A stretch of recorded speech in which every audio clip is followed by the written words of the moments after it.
Assalamualaikum dan salam sejahtera kepada anak-anak pelajar Kolej Matrikulasi Johor. Hari ini Madam menyambung taklimat permohonan UPU Online sesi kemasukan 2022-2023 bahagian 2. Apa yang ingin Madam kongsikan pada hari ini ialah berkaitan dengan panduan permohonan UPU online, iaitu dengan mengambil kira pandemik COVID-19 yang masih belum tamat dan atas dasar #KPT Prihatin, Kementerian Pengajian Tinggi akan menanggung sepenuhnya bayaran proses UPU online atau unit ID kepada semua pemohon bagi sesi akademik 2022-2023. Terdapat 14 panduan permohonan melalui UPU online ini, iaitu yang pertama ialah kamu dikehendaki melayari portal rasmi UPU di upu.mohe.gov.my. Langkah yang seterusnya ialah pastikan kategori anda. Seterusnya, semak syarat kelayakan di panduan UPU online. Langkah yang berikutnya ialah kira merit jika kamu rasa kamu ingin melakukan pengiraan tersebut. Sekiranya tidak, kamu boleh abaikan. Seterusnya ialah semak trend permohonan dan penawaran. Kemudian kita akan sama-sama semak laluan kerjaya. Seterusnya, isi permohonan UPU online. Pastikan anda mengisi maklumat bertanda bintang tu dengan lengkap yang ditandakan dengan warna merah pada setiap bahagian dalam kamu mengisi atau membuat permohonan. Seterusnya ialah pilih pilihan program mengikut keutamaan. Susun yang mana yang lebih penting atau yang lebih sesuai dengan kamu berdasarkan kepada keputusan kamu. Okey, seterusnya ialah lengkapkan borang permohonan dan klik butang simpan. Pastikan setiap kali anda membuat sebarang perubahan, anda dikehendaki menekan butang simpan. Seterusnya, cetak slip permohonan, di mana slip permohonan yang dicetak ini perlu diserahkan kepada ketua praktikum atau penolong ketua praktikum selewat-lewatnya pada 13 hari bulan Mac untuk Kolej Matrikulasi Johor. Selain daripada itu, kamu juga boleh simpan slip permohonan sebagai bukti permohonan yang telah dibuat dalam pen drive ataupun dalam drive yang ada. Seterusnya, semak dan kemaskini permohonan adalah tanpa had.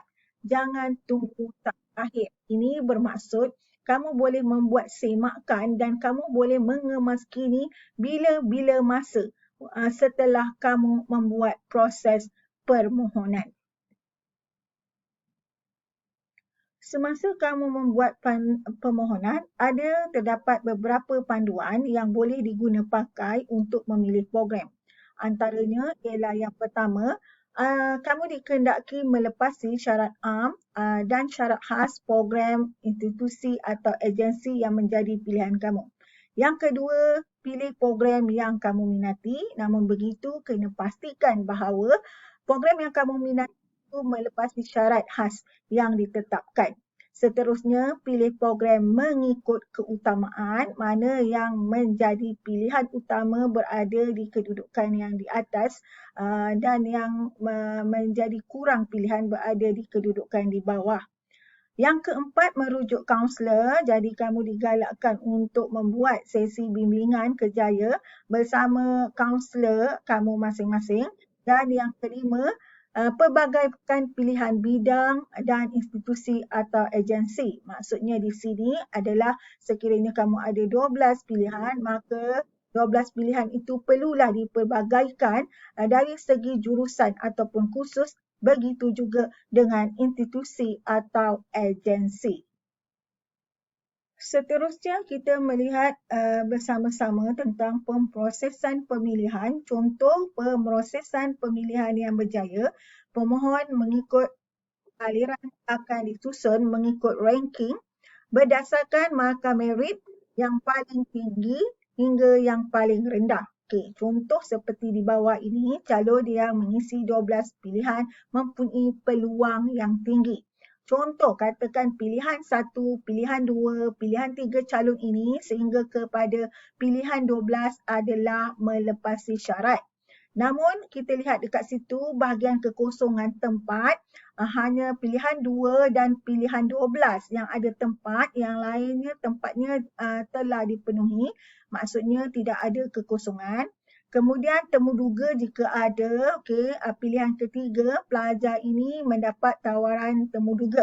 Dan kita lihat keputusan, kalau lihat keputusan di situ, kita akan nampak bahawa pelajar ini memenuhi semua pada pilihan yang ke-12, iaitu dia melepasi syarat, dia mempunyai tempat kosong dan keputusannya berjaya. Seterusnya kita merujuk kepada pemprosesan pemilihan, contoh pemprosesan pilihan tidak berjaya. Kenapa dia tidak berjaya? Kalau kita lihat di bawah ini, contohlah dia ada 12 pilihan juga yang dia dah isi. Syarat melepasi cuma pilihan 6 dan pilihan 8. Pelajar ini tidak melepasi. Kemudian kekosongan tempat pilihan 2, pilihan 3, pilihan 4, pilihan 6, pilihan 8. Temuduga jika ada. Maksudnya tu dia tak lepas temuduga tu dan keputusan. Dia tidak mendapat semua tempat. Kenapa? Kalau kita tengok row setiap satu ni, contohlah katakan dia hanya lepas syarat tapi yang lain-lain dia tak lepas. Contoh pilihan 12. Hanya lepas syarat tapi untuk tempat dan temuduga tak ada. Maka keputusannya adalah gagal. Seterusnya kalau kita lihat pula kepada pilihan kedua, ketiga dan keempat dia melepasi syarat. Dia ada tempat tetapi dia tidak dapat panggilan temuduga. Sebab dekat sini dia memohon bidang yang bertemuduga. Maka keputusannya adalah gagal atau tidak berjaya mendapat tempat di IPT. Berikut kita melihat bersama-sama mengapakah seseorang pelajar itu berjaya dan gagal dalam permohonan UPU. Kalau kita tengok yang berjaya ini, kenapa dia berjaya? Yang pertama ialah borang permohonan berjaya diterima oleh UPU online. Sebab itulah kita kena simpan permohonan kita dan kita kena print satu salinan sebagai bukti bahawa permohonan kita itu telah pun diterima dan sampai ke UPU online. Yang kedua, memenuhi syarat khas program pengajian. Bila sebut syarat khas program pengajian ini, pelajar perlu merujuk bahawa dalam syarat khas program pengajian terdapat beberapa syarat. Salah satu daripada syarat tersebut tidak dipenuhi, maka secara automatiknya kamu sebenarnya tidak memenuhi syarat yang ditetapkan. Yang ketiga, ada kekosongan tempat. Ada kekosongan tempat maka kamu berjaya. Sekiranya tiada kekosongan tempat, terutamanya program kompetitif, maka kamu tidak akan diterima oleh UPU online. Seterusnya, kenapa kita berjaya? Kerana dalam saringan temuduga atau ujian. Berjaya dalam saringan temuduga atau ujian bagi khusus bertemuduga 1 hingga 4. Dan kita gagal dalam saringan temuduga atau ujian sekiranya kita ada membuat permohonan dalam jurusan ataupun dalam kursus yang bertemuduga. Yang kelima ialah kedudukan merit yang tertinggi. Dan kenapa kita gagal kedudukan merit yang rendah? Kalau kamu perhatikan, ada setengah bidang meletakkan 99.97%. Dia punya kedudukan merit yang tertinggi. Namun mungkin kamu yang memohon, kedudukan merit kamu adalah 70 lebih ataupun 80 something. Maka kedudukan merit kamu itu telah berada di bawah baras yang ditetapkan oleh UPU.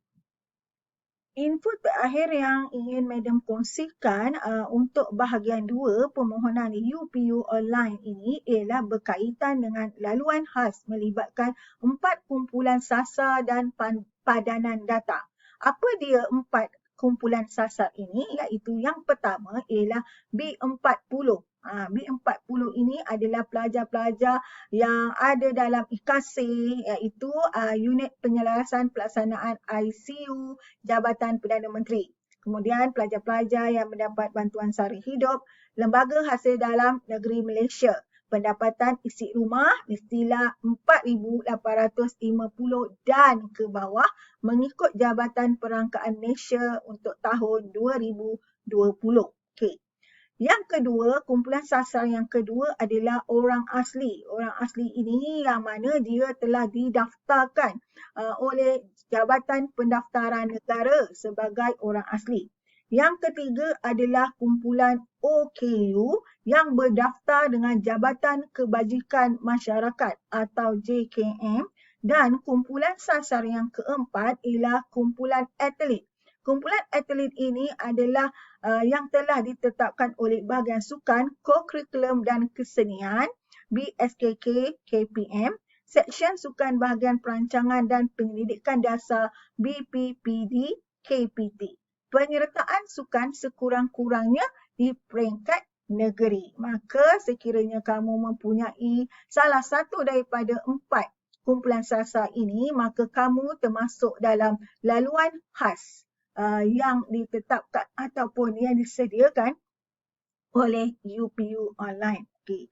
Madam harap dengan apa yang Madam kongsikan info hari ini dapat membantu para pelajar untuk mendapat pencerahan yang lebih jelas berkaitan dengan permohonan UPU Online.